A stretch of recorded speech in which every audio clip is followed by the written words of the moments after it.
Là où la terre rouge colle aux pieds comme un souvenir ancien, là où les baobabs se dressent comme des gardiens du temps, existait un village nommé Kutiala, un village comme tant d'autres. Des rires d'enfants au lever du soleil, des femmes pilant le mil, des anciens racontant des histoires à la tombée de la nuit. Mais Kutiala portait un secret ancien, un tambour sacré. On racontait que ce tambour n'était pas fabriqué par des mains ordinaires. Son bois venait d'un arbre frappé par la foudre. Sa peau avait été bénie par les anciens. Et son son, disait-on, pouvait parler aux ancêtres. Mais depuis des années, le tambour était silencieux. Et avec son silence, quelque chose s'était éteint dans le cœur du village. Amana avait 17 ans. Il n'était pas le plus fort des jeunes. Il n'était pas le plus rapide. Il n'était pas celui que l'on écoutait quand il parlait. Mais il avait quelque chose de rare. Il savait écouter. Chaque soir, pendant que les autres riaient ou rêvaient de la grande ville, il s'asseyait près de sa grand-mère, Yao. Yao avait les mains ridées, comme la terre sèche, et les yeux brillants comme les étoiles au-dessus du village. Un soir, elle lui dit doucement, « Le tambour ne choisit pas le plus puissant. Il choisit celui dont le cœur est en paix. » Amana fronça les sourcils. Il ne comprenait pas encore. Mais cette nuit-là, il rêva. Il rêva d'un battement. Un battement lent, profond, puissant. Et ce battement ressemblait au sien. Puis la sécheresse arriva. Pas une petite sécheresse. Une sécheresse qui craquelait la terre, qui vidait les puits, qui faisait pleurer les mers en silence. Les champs devinrent poussière. Les récoltes moururent. Les disputes commencèrent. Le chef du village leva les mains vers le ciel. Mais le ciel resta vide. Alors Yao parla. Elle révéla que le tambour sacré reposait encore dans la forêt interdite, une forêt que personne n'osait traverser. On disait qu'elle révélait les peurs les plus profondes, qu'elle testait les cœurs, qu'elle ne laissait sortir que ceux qui étaient là près. Et selon une vieille prophétie, seul un enfant né sous la lune rouge pourrait réveiller le tambour. Amana était né cette nuit-là. Il partit avant l'aube, sans tambour, sans armes, avec seulement le courage et les paroles de sa grand-mère. La forêt l'accueillit dans un silence lourd. Les ombres semblaient se bouger. Les branches craquaient sous ses pas. Il entendit des murmures, des voix qui lui disaient « Tu n'es pas assez fort. Tu vas échouer.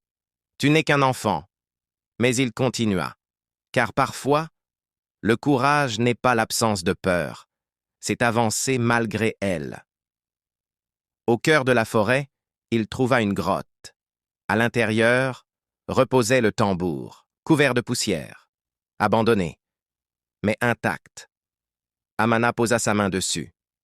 Rien. Alors il ferma les yeux. Il ne demanda pas la richesse. Il ne demanda pas le pouvoir. Il ne demanda pas la gloire. Il dit simplement « Aide-moi à sauver mon peuple ». Et le tambour vibra. Quand il frappa pour la première fois, le son traversa la forêt.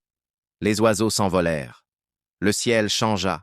Les nuages se rassemblèrent. Et la pluie tomba. Pas une pluie violente. Une pluie douce. Longtemps attendue. Le village cria au miracle. Amana devint un héros. Mais personne ne voyait ce que lui ressentait. Chaque battement lui prenait quelque chose. Un peu d'énergie. Un peu de force. Un peu de lumière dans son regard. Le tambour donnait. Mais il prenait aussi. Dans l'ombre, un homme observait. Dabir. Il n'était pas mauvais à la naissance, mais il était jaloux. Il voyait le respect qu'Amana recevait. Il voyait le pouvoir qu'il représentait. Et il pensa, « Pourquoi pas moi ?» Une nuit, il vola le tambour. Quand il frappa dessus, le son fut différent, brutal, agressif.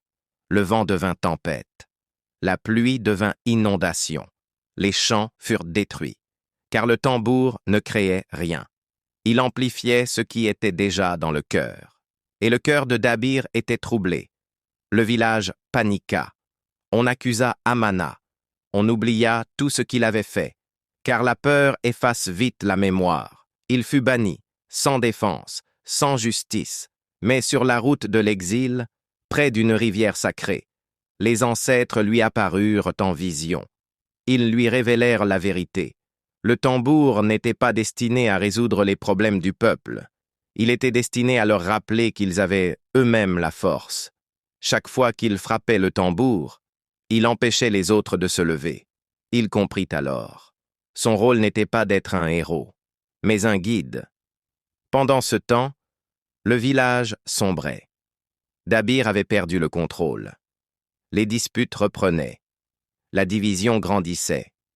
Seule Aminata comprit. Elle partit chercher Amana. Quand elle le trouva, elle lui dit « Le village ne manque pas d'un sauveur. Il manque d'unité. » Alors ils revinrent.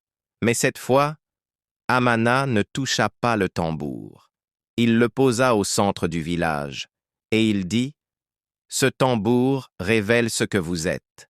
Si vos cœurs sont divisés, il vous divisera. Ce tambour révèle ce que vous êtes. Si vos cœurs sont divisés, il vous divisera. Si vos cœurs sont unis, il vous élèvera. » Il invita tout le village à poser la main dessus, ensemble. Pas un seul homme, pas un seul chef, mais tous. Quand ils frappèrent, le son fut pur, harmonieux, stable. Pas parce qu'il était magique, mais parce que leur cœur battait à l'unisson. Les disputes cessèrent. Les récoltes revinrent. Dabir, honteux, s'agenouilla. Le tambour fut replacé au centre du village. Mais on ne l'utilisa plus pour résoudre les problèmes. On l'utilisa pour célébrer l'unité. Des années plus tard, on ne parlait plus d'Amana comme d'un héros. On parlait de la génération qui avait compris une chose essentielle. Un peuple ne grandit pas grâce à un seul homme. Il grandit quand chacun accepte sa responsabilité. L'Afrique ne manque pas de talent. Elle ne manque pas de ressources. Elle ne manque pas de rêves. Elle manque parfois d'unité. Et le véritable tambour sacré n'est pas fait de bois. Il bat déjà, dans nos poitrines. Car parfois, le plus grand pouvoir n'est pas de frapper le tambour, mais d'apprendre aux autres qu'ils peuvent battre au même rythme.